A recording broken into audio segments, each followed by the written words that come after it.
Bugungi kunda yurtimizda import o'rnini bosuvchi eksportbop mahsulot ishlab chiqarishga katta e'tibor qaratilyapti. Buning tub zamirida aslida iqtisodiy o'sish va shu yo'nalishdagi tovarlarga bo'lgan talabning qondirilishi kabi masalalar mujassam. Termiz erkin iqtisodiy zonasida barpo etilayotgan bazalt xom ashyosidan mineral vata ishlab chiqarish loyihasi shular jumlasidan. Korxonada olib borilayotgan ishlar tafsiloti bilan muxbirimiz. Joriy 2025-yilda foydalanishga topshirish rejalashtirilgan bazalt plitalarni ishlab chiqarish loyihasi Xitoy, Turkiya va Tailand davlatlarining yuqori unumdor texnologiyalari bilan jihozlanyapti. Barcha mahsulot ishlab chiqarish bosqichlarini montaj qilish ishlari poyoniga yetmoqda. 2023-yilda bunyod etish boshlangan yirik korxonani qurish jarayonlarida nafaqat mahalliy, balki xorijiy mutaxassislar ham hamkorlikda ish yuritmoqda.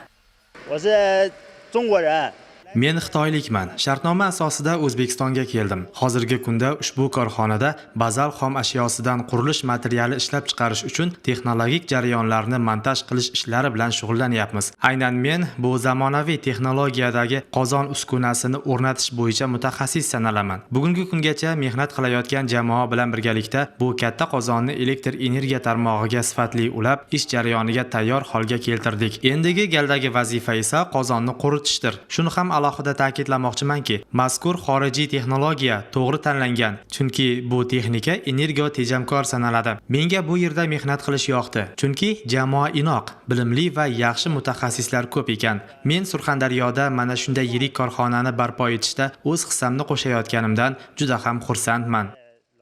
Albatta, kelajakda bu yirik loyiha ham hududning iqtisodiy salohiyatini yanada oshishiga, asosiysi eksport hajmini ortishiga xizmat qiladi. Viloyatimiz byudjetiga qarib 17 milliard so'm soliq tushumi amalga oshirilishi kutilyapti.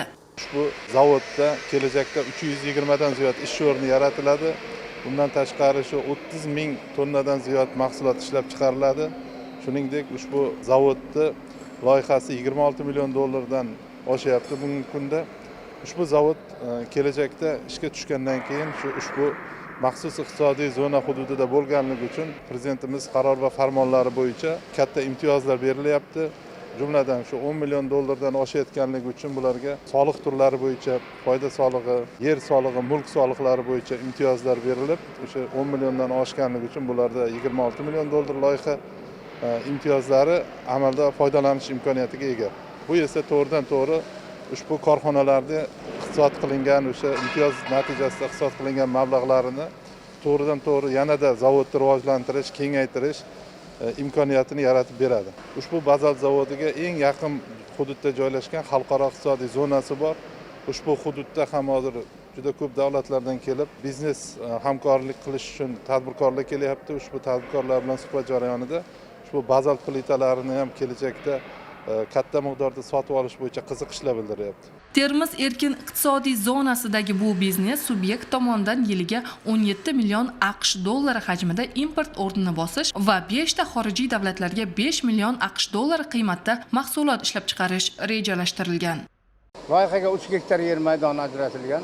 Ishlab chiqarishni kengaytirish maqsadida yana 193 gektar yer maydoni ajratib berdik. Ushbu hududda barcha infratuzilma obyektlari yaratilgan, avtomobil yo'llari, gaz, elektr energiya, suv, barcha sharoitlar yaratilgan. Sendvich panelga hozirning o'zidayoq mana qurilish boshlaganimizda Afg'onistondan kelib ko'rib ketishadiganlar hozirning o'zida buyurtma berilgan. Bundan tashqari qo'shni Turkmaniston, Tojikiston respublikalariga ushbu zavodda ishlab chiqarilgan mahsulotlar eksport qilinadi. Hududimizda bundan tashqari yana 4 ta yirik loyihalar amalga oshirilyapti.